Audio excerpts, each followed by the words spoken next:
So hey guys, welcome back to our channel trading university. So guys, जैसे कि आपको पता है कि ऑलरेडी मैं आप लोगों के लिए यूएसडी आईएनआर पे वीडियोस बना चुका हूं। 2 वीडियोस हमारे चैनल पे जा चुकी हैं जिसमें हम लोगों ने बात करी थी कि जब यूएसडी आईएनआर में ट्रेडिंग कैसे करनी, कौन सी स्ट्रैटेजी पे हमें काम करना है। और गाइस, आप लोगों ने मेरे से यूरो आईएनआर पे स्ट्रैटेजी रिक्वेस्ट करी थी। तो गाइस, अगर आपने मेरी यूएसडी आईएनआर की बेसिक्स वाली वीडियो नहीं देखी तो मैं एडिटर को बोल दूंगा, पिन कर देगा यहाँ पे, उसको जाके जरूर देख लेना। आपको आइडिया लग जाएगा बेसिक्स का कि हमने जब उधर आयरन कॉन्डो किया था, हमने उधर जब बटरफ्लाई करी थी, क्योंकि आपको पता है कि अगर हम स्ट्रैडल स्ट्रैंगल को हेज कर देते हैं तो उसमें कौन सी स्ट्रैटेजीज बन जाती हैं आफ्टर हेज। अगर हम स्ट्रैंगल को हेज कर देते हैं वो आपका आयरन कॉन्डो बन जाता है, और अगर हम स्ट्रैडल को हेज कर देते हैं वो आपकी बटरफ्लाई बन जाती है।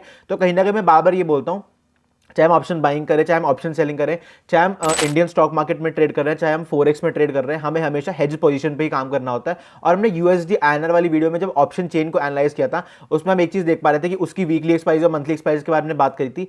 और गाइस, अगर हम यूरो आईएनआर की बात करें तो उसमें जो आपकी एक्सपायरी होती है वो मंथली एक्सपायरी होती है। It is a illiquid contract, काफी कम लोग इसमें ट्रेडिंग करते हैं अगर इंडिया में मैं ब्रोकर्स की बात करूं। एंड गाइस, अगर मैं यूएसडी आईएनआर की बात करूं तो USD INR is one of the most traded. और लिक्विडिटी की अगर बात करूं तो आप ऑप्शन में तो देखोगे तो लाखों में ऊपर इंटरेस्ट होता है, कहीं ना कहीं वो चीज यूरो आईएनआर में मिसिंग होती है। But guys, since all of you requested a video, जब मैंने यूएसडी आईएनआर की डाली थी, सबसे ज्यादा मेरे को ये कमेंट आती है कि सर आप यूरो आईएनआर पे वीडियो लेके आओ। तो गाइस, यूरो आईएनआर की वीडियो स्टार्ट करते हैं। अभी एक बार ऑप्शन चेन पे चलते हैं। ऑप्शन चेन में इसमें आप एक चीज देखो, फर्क देखो पहले यूएसडी आईएनआर और यूरो आईएनआर की लिक्विडिटी में, उसके ओपन इंटरेस्ट में। आप ये देखो, इसमें लाखों में कॉन्ट्रैक्ट रिटर्न है, चाहे मैं कॉल साइड की बात करूं चाहे मैं पुट साइड की बात करूं, दोनों साइड लाखों में आपके कॉन्ट्रैक्ट रिटर्न है। बट अगर आप मैं अगर ऑप्शन चेंज शिफ्ट करूं, उसकी करेंसी में जाके हम कर सकते हैं। मैं यूरो आईएनआर पे जाऊं, अब इसमें 27 फरवरी की एक्सपायरी हो गई, उस टाइम 23 की थी। इसमें अभी करंटली एक की एक्सपायरी आ रही है। और अगर आप स्ट्राइक प्राइस देखोगे तो आप इसमें देख पा रहे हो, दिस इज हाईली लिक्विड। बहुत ज्यादा कम कॉन्ट्रैक्ट इसमें रिटर्न है, ना के बराबर इसमें कॉन्ट्रैक्ट रिटर्न है। बट स्टिल, अगर कोई हमारे जो लोग वीडियोस देख रहे हैं, अगर वो कुछ इंटरनेशनल ब्रोकर्स के थ्रू फोरेक्स में ट्रेडिंग करते हैं तो कहीं ना कहीं काफी अच्छा कॉन्ट्रैक्ट होता है। उधर वॉल्यूम्स बहुत अच्छी होती हैं। कहीं ना कहीं वॉल्यूम इसलिए यहाँ पे कम इसलिए होती है क्योंकि it is not that liquid. इसको इतना ट्रेड नहीं करा जाता इंडिया में, अगर आप इंडियन ब्रोकर्स के थ्रू बात करो। अगर आपने मेरी यूएसडी वाली वीडियो देखी तो उसमें मैंने ये भी बात करी थी कि जो यूएसडी एनआर की ऑप्शन चेन होती है, उसमें 3 स्ट्राइक प्राइस ऊपर और 3 स्ट्राइक प्राइस नीचे 12.5 पैसे का गैप होता है। और जब हम 3 स्ट्राइक प्राइस के और ऊपर चले जाते हैं और 3 स्ट्राइक प्राइस के और नीचे चले जाते हैं, मैं कॉल साइड की बात करूं चाहे पुट साइड की बात करूं, उसमें जो स्ट्राइक प्राइसेस होते हैं वो 25 पैसे के गैप पे होते हैं। तो ये कहीं ना कहीं जो मैंने सिग्निफिकेंस आपको बताई थी, उसमें मैंने ट्रेडिंग स्ट्रैटेजी के अकॉर्डिंग में आपको बताया था कि उसमें जो हेज लेते हैं वो किसके अकॉर्डिंग लेते हैं। गाइस, मैं आपको डिस्क्रिप्शन बॉक्स में भी उसका लिंक दे दूंगा, वो वीडियो जरूर जाके देखना। उसमें यूएसडी एनआर का आपको पूरा ब्रीफ एनालिसिस मिल जाएगा। अगर आपने वो देखी है तभी आपको थोड़ी चीजें समझ आएंगी जब हम यूरो एनआर के बारे में बात करेंगे। सो गाइस, अभी अगर आपको यूरो आईएनआर का चार्ट करना है तो मैं आप कोई भी ब्रोकर यूज करते हो, अगर आप ट्रेडिंग व्यू पे चार्ट देख रहे हो तो आपको इसमें कुछ नहीं करना, आपको इसमें लिखना है यूरो आईएनआर। आपने यूरो आईएनआर लिख दिया। अब इसमें जो एक ना आइस का चार्ट आता है, तो ये जो आपका आइस का चार्ट आ रहा है ये आप देख सकते हो, ठीक है। ये फ्यूचर्स का कॉन्ट्रैक्ट नहीं है, this is being traded right now. इसमें ये फर्क होता है कि this is not a futures contract, ठीक है। तो गाइज, अगर मैं वन डे के टाइम फ्रेम पे बात कर रहा हूं, क्योंकि आपको पता है 15 मिनट्स में चला जाऊंगा तो इलिक्विडिटी बहुत ज्यादा होती है। तो गाइज, ये जो इलिक्विडिटी आप देख पा रहे हो कि ये जो गैप्स क्रिएट हो जाते हैं, गैप्स का क्रिएशन का मतलब ही होता है, और रीजन ही यही होता है कि होता क्या है, यहाँ पे बायर्स नहीं थे, इस लेवल्स पे बायर्स थे, तो इसलिए आपको एक बाइंग यहाँ पे देखने को मिली। ऊपर के लेवल्स पे सेलर्स एक्टिव थे, बायर्स नहीं थे इतने, तभी आपको गैप्स दिख रहे हैं कि जो स्प्रेड था प्राइजेस में। अगर कोई 89 पे खरीदना चाहता है और कोई 88.5 पे बेचना चाहता है, तो ये 50 पैसे का जो स्प्रेड है, कि जितना ज्यादा बड़ा होता है उतनी ज्यादा गैप्स क्रिएट हो जाते हैं आपके चार्ट में। तो कहीं ना कहीं यही रीजन होता है। अगर मैं 1 आवर के टाइम फ्रेम भी आपको लेके चलूं, 1 आवर में आपको और कम गैप्स दिखेंगे, और अगर मैं 4 आवर पे लेके चलूं, 4 आवर पे आपको और कम गैप्स मिलेंगे। तो कहीं ना कहीं अगर आप उसमें स्विंग ट्रेडिंग कर रहे हो, मैं ये सबको ये रिकमेंड करता हूं, जब आप आइस पे चार्ट देखोगे, अगर आपको इंटरनेशनल ब्रोकर यूज कर रहे हो तो अलग चीज है, बट जब आप आइस पे चार्ट देखोगे तो आपको थोड़ा हायर टाइम फ्रेम्स में जाना पड़ेगा। उसमें जब आप पोजीशंस बनाते हो, आज की जब आप पोजीशन बनाओगे तो आपको ट्राई करना है कि इस मंथ की एक्सपायरी की बनाऊंगा या फिर मैं नेक्स्ट मंथ की एक्सपायरी पे खेलूंगा। क्योंकि जब आप नेक्स्ट मंथ की एक्सपायरी में खेलते हो करेंसी पेयर्स में, तो आपको जो डीके होता है, जब आप ऑप्शन सेलिंग करते हो, आप ऑप्शन बाइंग करते हो, तो आपका थीटा डीके बहुत अच्छा मिल जाता है जब मैं बात करता हूं। तो फॉर आर ईज जब मैं आपसे बात कर रहा हूं कि जब हम पोजिशनल ट्रेडिंग करते हैं, जब हम स्विंग ट्रेडिंग करते हैं, तो फॉर आर ईज मैं आपको वन डे के टाइम फ्रेम पे लेके आ चुका हूं। वन डे के टाइम फ्रेम पे ही बात करेंगे हम, ठीक है। तो एक काम करते हैं, इसमें लेवल्स बना लेते हैं, थोड़े थोड़े इसमें लेवल्स बना देता हूं आप लोगों के लिए। Option H. अब आप इसमें एक चीज देख पा रहे हो, मैं बहुत ही ब्यूटीफुल टेक्निकल चार्ट पैटर्न यहाँ पे देखने को मिल रहा है, जो होता है हमारा डबल टॉप। यहाँ इस लेवल से रिजेक्शन हमें देखने को मिली थी, ऑप्शन एच। यहाँ पे डबल टॉप पैटर्न की फॉर्मेशन हमें देखने को मिल रही है। इसमें हम एक चीज और देख पा रहे हैं, अगर प्राइस जहां पे अभी है, अगर मैं वन डे पे बात करूं, अगर इसने मान लो यहां से एक बाउंस बैक लिया, तो कहीं ना कहीं कौन सा पैटर्न बन जाएगा, मेरे को कमेंट सेक्शन में बताना। ये आपका बन जाएगा कप एंड हैंडल पैटर्न, ठीक है। कप एंड हैंडल पैटर्न में क्यों बोल रहा हूँ, क्योंकि ये जो हमारा हाई है इसने ये वाला लो नहीं तोड़ा। अगर इसके नीचे क्लोजिंग दे देता या फिर इसके लेवल के आसपास होता तो जो हमारा पैटर्न था वो कहीं ना कहीं फेल हो जाता। बट क्योंकि ये जो कैंडल स्टिक्स है यहीं पे कंसोलिडेट करनी है, और अगर मान लो यहाँ तक ऊपर जाता है तो हो सकता है एक अच्छी कैंडल की क्लोजिंग यहाँ पे देखने को मिलती है। प्लस यार मैं बोलता हूँ, जब भी हम ट्रेड कर रहे होते हैं हम कभी भी कैंडल की क्लोजिंग पे ट्रेड नहीं करते, हम कैंडल की क्लोजिंग प्लस कैंडल की क्लोजिंग के बाद हमें क्या चाहिए होता है, हमें चाहिए होता है रीटेस्ट। रीटेस्ट पे हम एंट्री बनाते हैं और उसके बाद हम पूरी क्वांटिटी की अपनी पोजीशन नहीं बनाते, थोड़ा पॉइंट वेट करते हैं, इसका हाई टूटने का वेट करते हैं। जब इसका हाई टूट जाता है फिर हम अपनी rest of the quantity add कर देते हैं।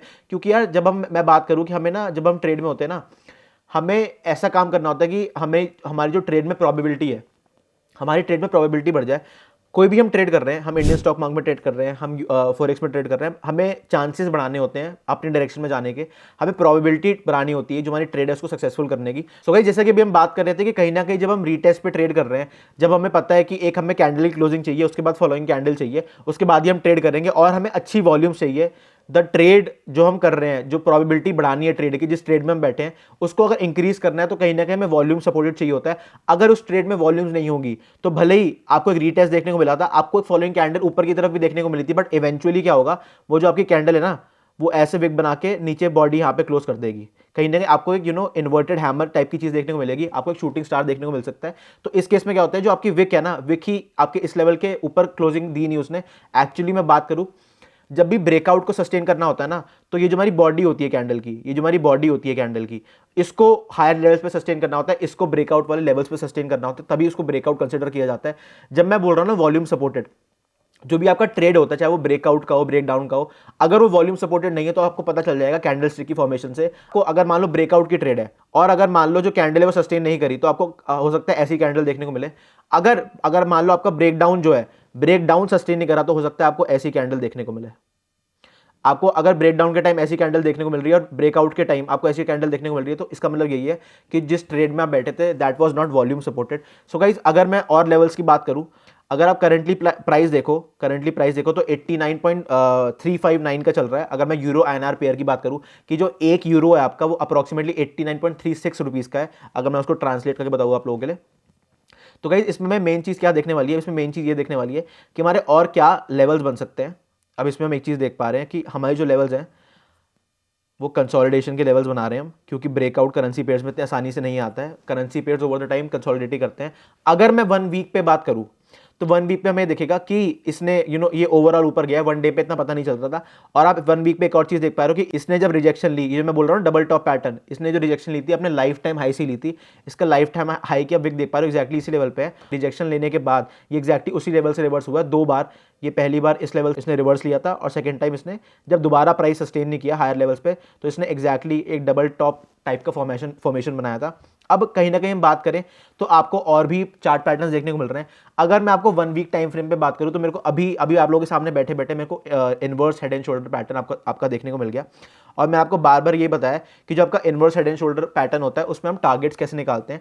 मैं टेक्निकल चार्ट पैटर्न्स की बात कर रहा हूँ अभी फिलहाल, अभी लेवल्स की भी बात करेंगे, हर चीज़ के अपने लेवल के बारे में बात कर लिया। तो टेक्निकल चार्ट पैटर्न्स, अभी मैं आपको 1 डे के टाइम फ्रेम पे एक कप एंड हैंडल पैटर्न ही बताया था। अब जैसे ही मैंने 1 वीक का टाइम फ्रेम लगाया, उसमें आपको देखने को मिल गया आपका रिवर्स हेड एंड शोल्डर।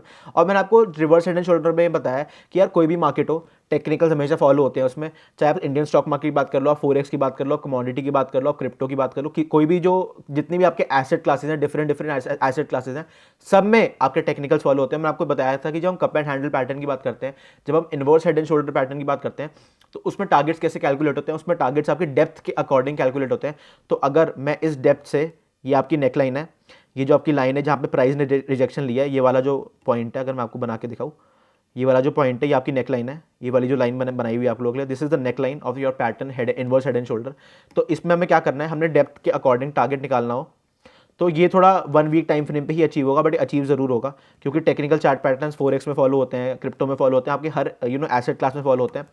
तो 103.1638 का अप्रॉक्सीमेट टारगेट निकल के आ रहा है। 103 में बोलूंगा, 103 से हल्का ज़्यादा हल्का सा कम हो, बट अचीव जरूर करेगा।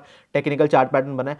अब इसमें गाइस मेन चीज़ देखने वाली ये है, क्योंकि ऑलरेडी ऑलरेडी जब ये वाली जो हमारी नेक लाइन थी ये थोड़ी अनइवन है, मतलब जो आपका perfect inverse head and shoulder होता है उसमें क्या होता है, इसको जो प्राइस है ना, जब इसने क्लोजिंग नहीं दी तो इसको यहाँ तक आना चाहिए था। So this is not a perfect inverse head and shoulder, ये यहीं से रिवर्स कर गया और यहाँ से रिवर्स करने के बाद इसने ब्रेकआउट भी दिया, बट ब्रेकआउट जो था वो सस्टेन नहीं करा कहीं ना कहीं। तो इसलिए जो वन डे के टाइम फ्रेम पे आपका आपके जो हल्के से लोअर लेवल्स पे आपका एक मैंने हमने बात करी थी कि हो सकता है, तो कहीं ना कहीं अगर ये यहीं से रिजेक्शन लेके आपके लिए एक छोटे टाइम फ्रेम पे, छोटे से इसमें छोटा मतलब वन डे का टाइम फ्रेम, अगर वन डे टाइम फ्रेम पे ये आपका कप एंड हैंडल पैटर्न बना रहा है और कप एंड हैंडल पैटर्न की जो डेप्थ है उस डेप्थ को जब आप ऊपर लगाओगे तो वन डे के टाइम फ्रेम पे पहले वो अचीव होगा, फिर वन वीक के टाइम फ्रेम के आपका जो इनवर्स हेड एंड शोल्डर का पैटर्न है वो अचीव होगा। सो गाइस अभी हम बात कर रहे थे कि यार परफेक्ट हेड एंड शोल्डर क्या होता है। तो परफेक्ट हेड एंड शोल्डर आपका ऐसा पैटर्न होता है इनवर्स हेड एंड शोल्डर जिसमें जो शोल्डर्स फॉर्म हुए हैं, ये जो आपका पहला शोल्डर है, ठीक है, ये आपका दूसरा शोल्डर है, ठीक है, ये जो आपका सेकंड शोल्डर है ना, इसमें जो प्राइस था ना उसको यहां तक आना चाहिए था, तब वो कहीं ना कहीं perfect inverse head and shoulder, but price कहीं ना कहीं यहीं से रिवर्स हो गया।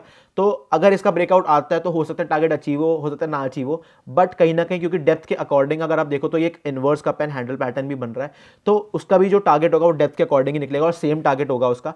तो वन डे के टाइम फ्रेम में हमने बात कर ली कि आपका एक कप एंड हैंडल पैटर्न बन रहा है, वन वीक टाइम फ्रेम में हमने बात कर ली कि आपका एक इनवर्स हेड एंड शोल्डर बोल लो आप, inverse cup and handle pattern बन रहा है, डिपेंडिंग कि आपके अकॉर्डिंग क्या शोल्डर को यहां तक आना चाहिए था। मेरे को कमेंट सेक्शन में बताना क्या आपके अकॉर्डिंग अगर ये perfect inverse head and shoulder pattern है तो क्या जरूरी है इसका जो एक शोल्डर का लो लगा था तो उसको प्राइस को यहां तक आना चाहिए perfect inverse head and shoulder के लाने के लिए, मेरे को फटाफट कमेंट सेक्शन में जरूर बताना। सो गाइज हमने जो स्ट्रैटेजी की बात करी थी अपने यूएसडीएनआर वाली वीडियो में, उसमें भी मैंने बात करी थी कि कहीं ना कहीं हम स्ट्रैडल कर सकते हैं, हम स्ट्रैंगल कर सकते हैं विद हेज, जो हमारा आयरन कॉन्डा बटरफ्लाई कहलाता है।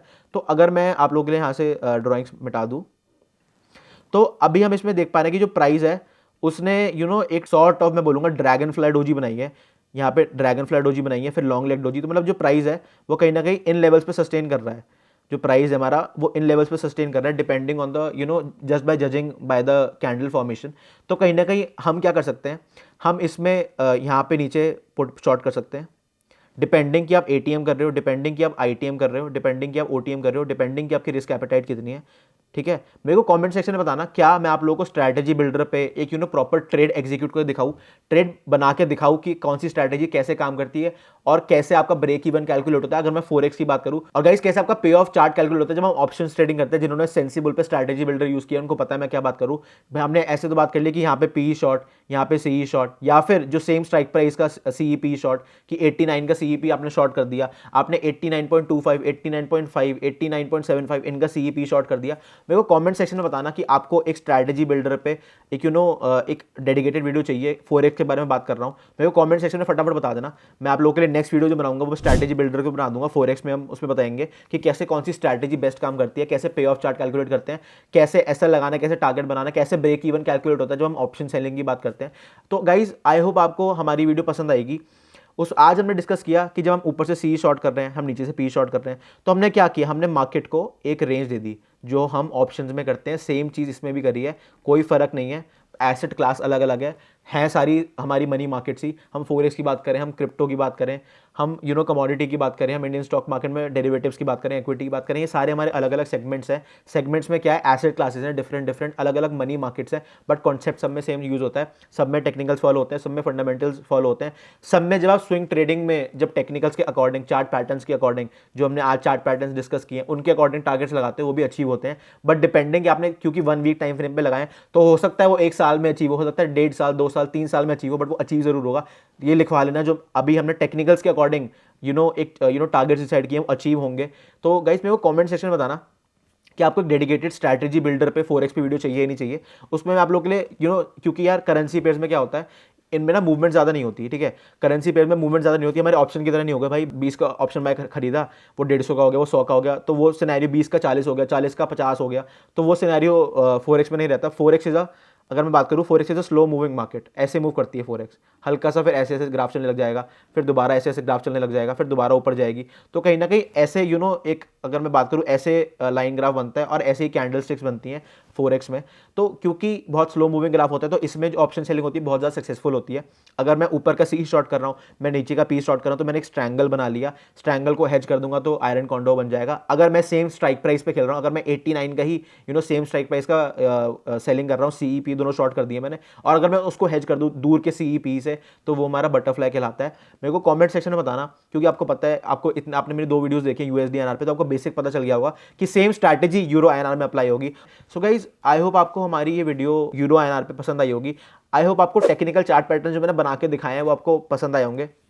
गाइज, अपनी फ्रेंड्स और फैमिली के साथ इस वीडियो को जरूर शेयर करना और उनको भी अवेयरनेस देना कि फोरेक्स में कैसे ट्रेड करना है, कैसे ट्रेडिंग करी जाती है। उनके साथ यूएसडी एनआर वाली वीडियो जरूर शेयर करना। और अगर आपने यूएसडी एनआर की मेरी वीडियो नहीं देखी, सो गो चेक इट आउट। और गाइज, बिना लाइक करे मेरी वीडियोस को मत जाना, आप जितना प्यार देते हो उतना हमें मोटिवेशन मिलता है। और मेरे को कमेंट सेक्शन में बताते रहा करो आपको नेक्स्ट वीडियो किस पे चाहिए, उसी पे आती रहेगी आप लोगों की वीडियो। ऐसा नहीं है, जिन जिन लोगों ने कमेंट्स किए हैं उन टॉपिक्स पे आपके लिए वीडियो बन रही है, बहुत ही जल्दी आने वाली, बहुत जल्दी अपलोड हो जाएंगी। So guys, thank you for watching all our videos. Please like, share and subscribe to our channel. We'll be back with another great video for you guys. Thank you so much for watching. See you guys. Bye.